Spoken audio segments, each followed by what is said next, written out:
The classical era is where Western Europe takes root. This is where India becomes India. This is where China becomes China.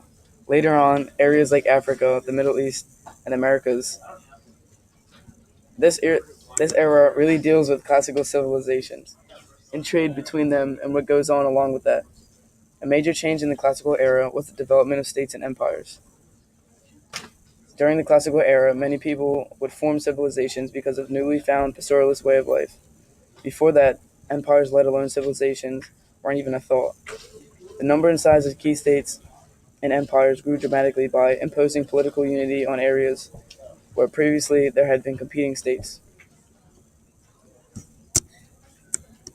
The second change could be the emergence of transregional networks of communication and exchange. During the classical era, land and water routes became the basis for transregional trade and exchange networks in the Eastern Hemisphere. Also, with time, the new technologies facilitated long distance communication and exchange. The first continuity for this era was in civilizations.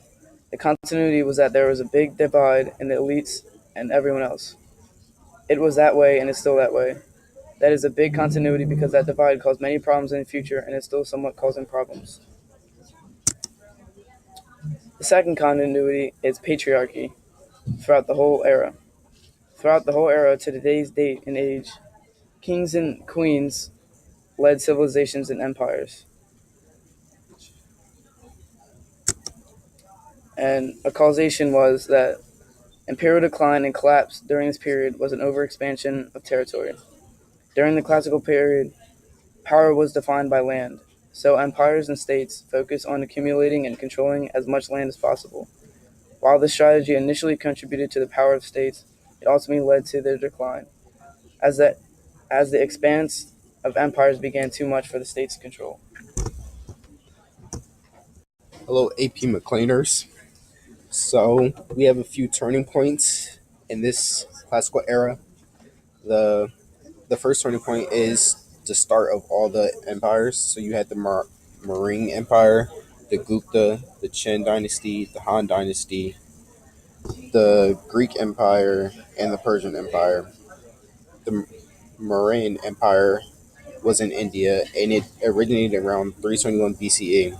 It spanned from the Indus River Valley eastward through the Ganges River Valley, southward through the Deccan Plateau. The empire was founded by Chandragupta Maurya, but his grandson Ashoka, who brought the empire to its greatest heights. Major reasons why the empire became so powerful is because of wealthy. It became wealthy through trade and its powerful military. The next was the Gupta Empire, and it was formed around 375 BCE. Its ruler was Chandragupta the Great. Some they had some significant advances in the arts and sciences, but because of this, the caste system had been reinforced, and women were increasingly losing their rights. Next is the Chen Dynasty, and like other civilizations, they developed a strong economy based on agriculture, organized a powerful army, and conquered the surrounding territories and unified the region under a single empire. This empire created the Great Wall of China, and under the rule of its first leader, whatever. The Han Dynasty in China had a group of warriors called the Wuti who protect them from the Huns who were invaded the empires and everything. And during this time, they also invented paper, highly accurate sundials, and calendars, as well as making important strides in navigation, such as the invention of the rudder and compass. The Persian Empire stretched beyond the Nile River in Egypt around the eastern Mediterranean through present day Turkey and parts of Greece, and then eastward through the present day Afghanistan.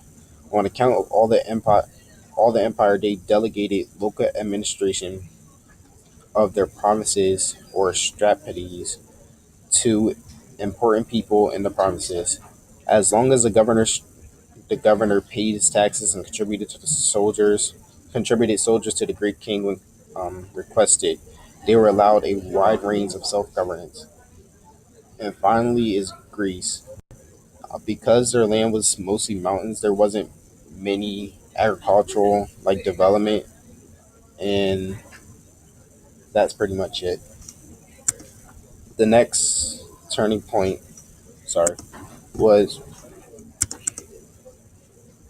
the next turning point was the end of all the empires. So in Western Rome, they ended because of tax revolts in the upper class and the church exempt from taxes, decrease in trade upon the economy depended. 25 out of 26 emperors died violently in a 50-year span.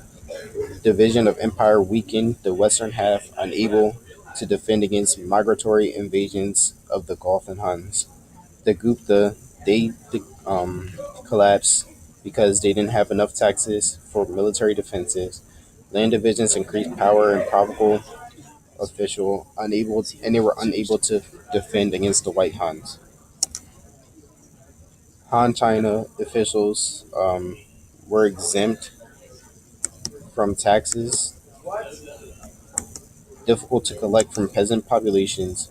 The population increases lead to less land per family, and corruption of court officials. Women's roles. Next is the women's roles. In Greece, it was a strict patriarchal social division. They had little land. India, same thing, strict patriarchal caste system. Women were not allowed to inherit property. China, strict Confucian social order and guidelines of virtuous behavior. Only sons were allowed to inherit property.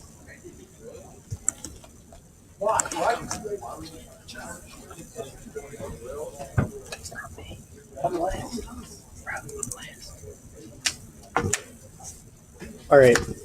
Next, we have synthesis, and we're comparing the spread of disease on the Silk Road with the spread of disease through the triangle trade with the Americas, Europe, and Africa.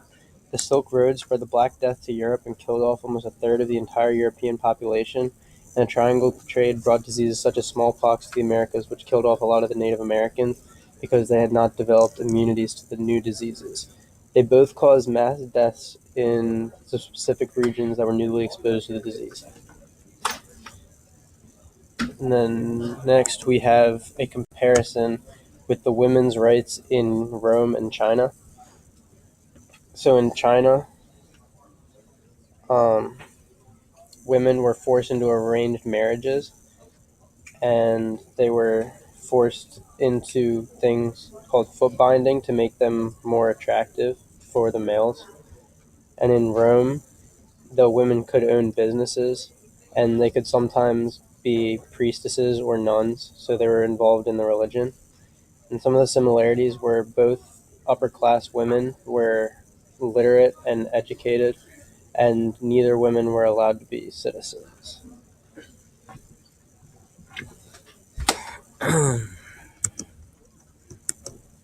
The key concept 2.1 during the classical era, uh, codes of Judaism were spread out in Hebrew scriptures, and that reflected the influence of Mesopotamian cultural, legal traditions, and there was core beliefs of the sky scriptures that form the basis of Vedic religions.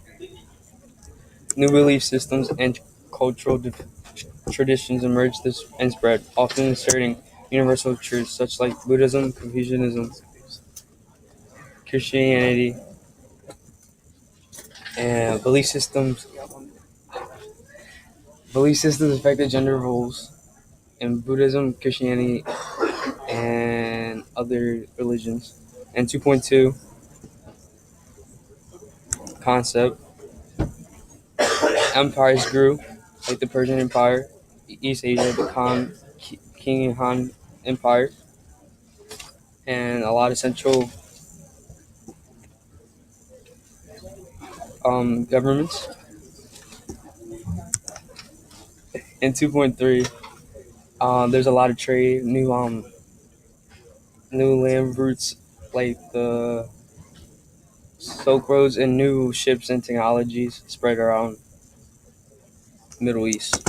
Thank you. That's all we got, Mr. McLean. Have a good day.